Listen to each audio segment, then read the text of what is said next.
I don't do porn anymore. But I literally said I would stop being a whore for you, and I literally stopped porn.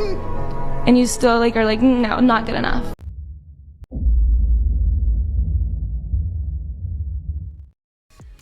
What up, this is your boy, the Solo Traveler ORD. I'm back again with another video review.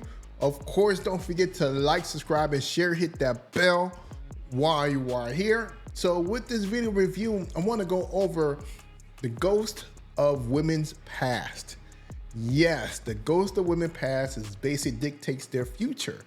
And for my traveling brothers, or my brothers that are still here in the States that are still trying to find some way to travel or thinking about traveling but still don't think it's possible, I got to tell you guys, it is possible.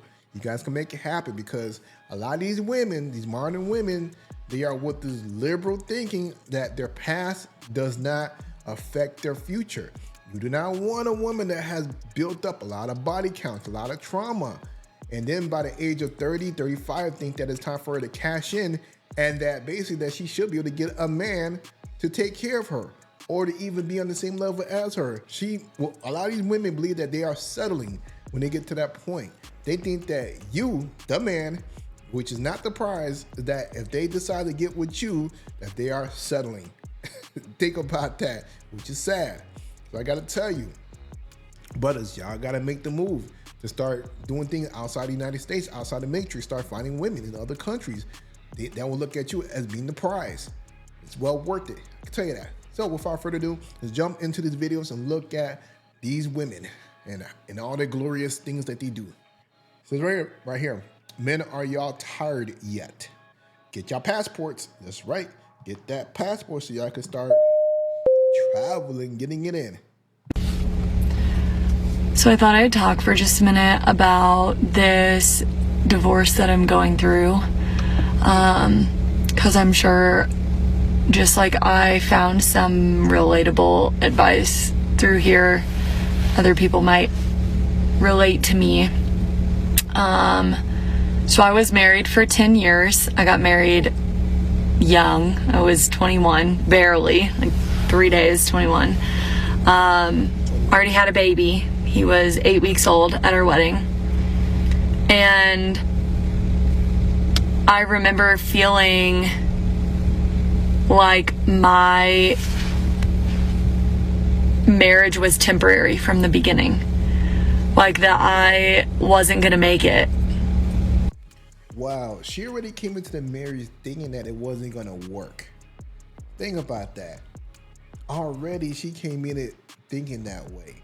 Of course it's not gonna work, because your mentality already coming in with negative thoughts. And I didn't know what that feeling was. I just thought it was cold feet, but it kind of manifested itself for the next 10 years. And here we are 10 years later going through a divorce. So he didn't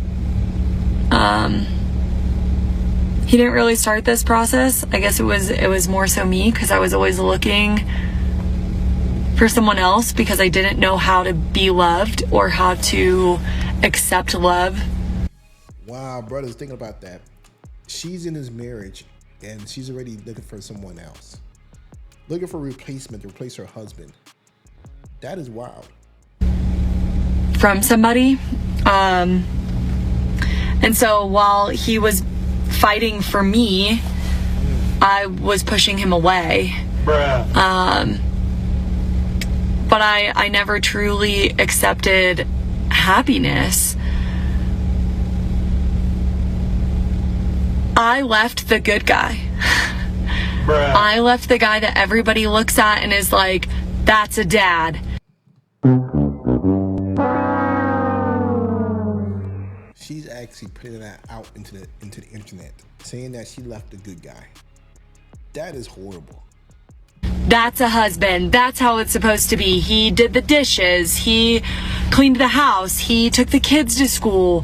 He worked all day. He made good money. He supported us. I mean, yeah, we had our problems, but he was the good guy. So I'm here to tell you, it's okay to leave the good guy. Bruh. Don't stay because he's the good guy. Leave because he's not the guy for you. Wow. This is what I tell you guys. Tell you, get the passport. The women in other countries, they like the good guy. They respect the good guy. So you see this woman talking about that, you know, she left the good guy because he wasn't right for her. He did everything you could think of and even fought for the marriage until the end.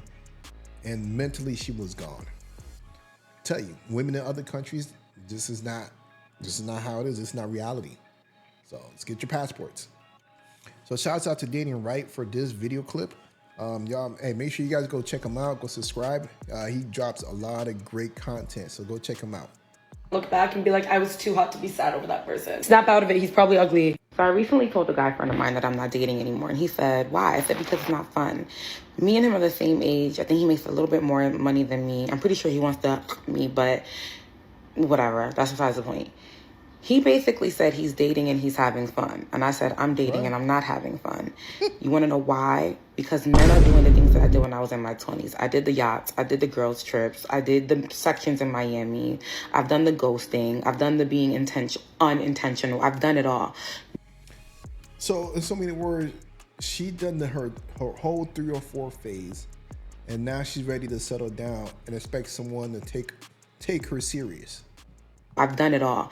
Now I've lived, I've experienced, I want the other side of the book. Whereas he's making money, he's doing the trips now in his 30s. He's doing the boys' trips to Colombia, eating s'mores in Colorado. He's living the life currently that I've already lived. And I see that being a pattern in our 30s.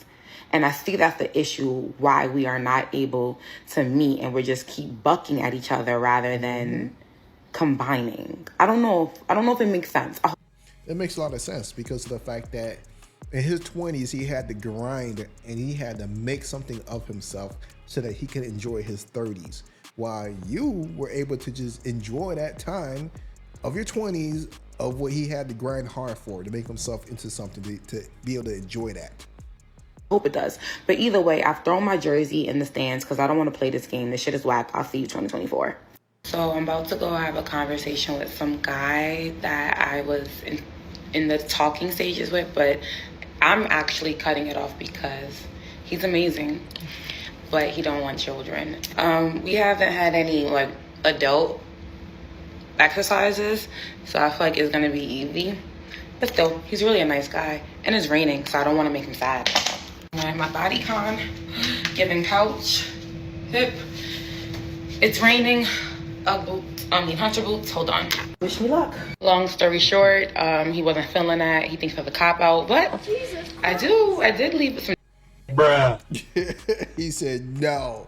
He said he ain't having that. He already knows his value. Just like I released the other video, he knows his value. He doesn't need to be bothered with this stuff. But hey, let's move on to the next one. Shouts out to the Whatever Show. But I'm not a whore anymore. I don't do porn anymore. But I literally said I would stop being a whore for you, and I literally stopped porn. And you still like are like, no, not good enough. Listen, you're an attractive woman, but the fact that you've done porn and it was a hiccup.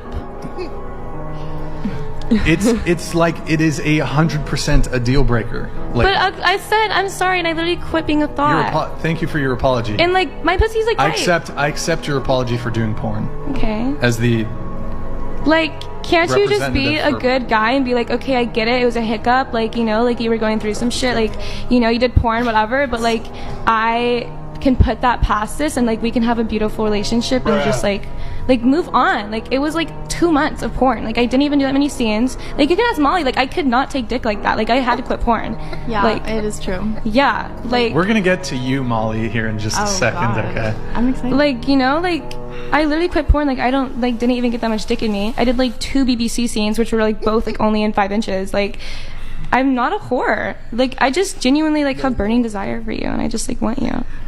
The worst thing about wifing a promiscuous woman is that endless men hit it without matching your effort. Other men hit it and quit it, but you give her everything. You are overpaying. Would you pay $1,000 for something other people bought for $1? Are you dumb? Stop letting girls tell you not to worry about their past hoe phase. It's not a phase, it's an identity. When you already sold your soul, you can't take it back. A promiscuous woman will make rules for you she didn't make for others because she's out of her hoe phase and ready to settle down. But she will never be able to bond with you and thus never respect you. And you can't change that. Have some self-respect. Marry a good girl. That's right. Facts, no pincer. She trying to get him to be a sucker. And it ain't, he already know what's up. He'll just hit it and quit it. That's it. He is not a sucker. He already know what's up. That's one thing I like about him. Let's move on. This might be hard to hear, but at 38 years old, you're way past your prime as a woman. Why do you say that? So how much money do you want your man to make per year? 300K. How tall do you want him to be? 6 feet. Okay. So you think you're going to meet this guy at 35. Do you think you're at your prime or on your decline at 38? Prime. You think you're at your prime? Okay. Well, yeah. Do you think he... You know, the sad thing is that a lot of these women, they actually believe this, and it's because they're thinking that they are men. Men are at their prime at that age. They're confusing the thing. They're trying to, since they're working and collecting, doing things, they think that their achievements is what makes them a prime candidate to be at their prime, which is no. That is for for men. That is for men, not for women. Is that his prime or his decline at 38? His prime. Okay. So this might be hard to hear, but at 38 years old, you're way past your prime as a woman. Why do you say that? Because the things that make a woman attractive are intimately tied to her age. The U.S. Census Bureau with the National Center for Health Statistics. So this is probably going to be one of the most accurate representations of the man of your dreams and how close you are. Well, the statistical chances of finding this man. Okay, 35 to 38, right? Yeah.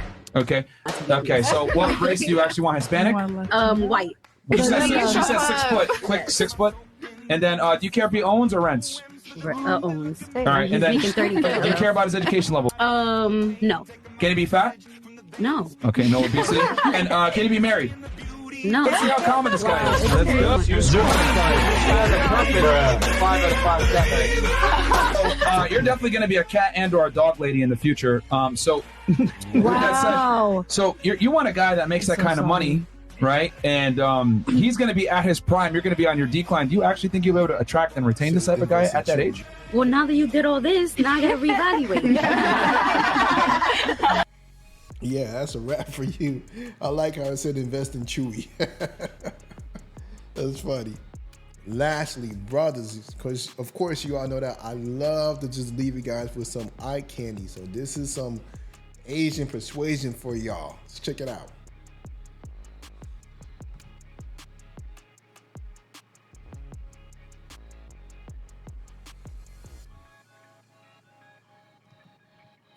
That's right. That's right. So, yo, thanks for watching this video. Of course, don't forget to comment below. Let me know what you guys think about the video. Don't forget to like, subscribe, and share.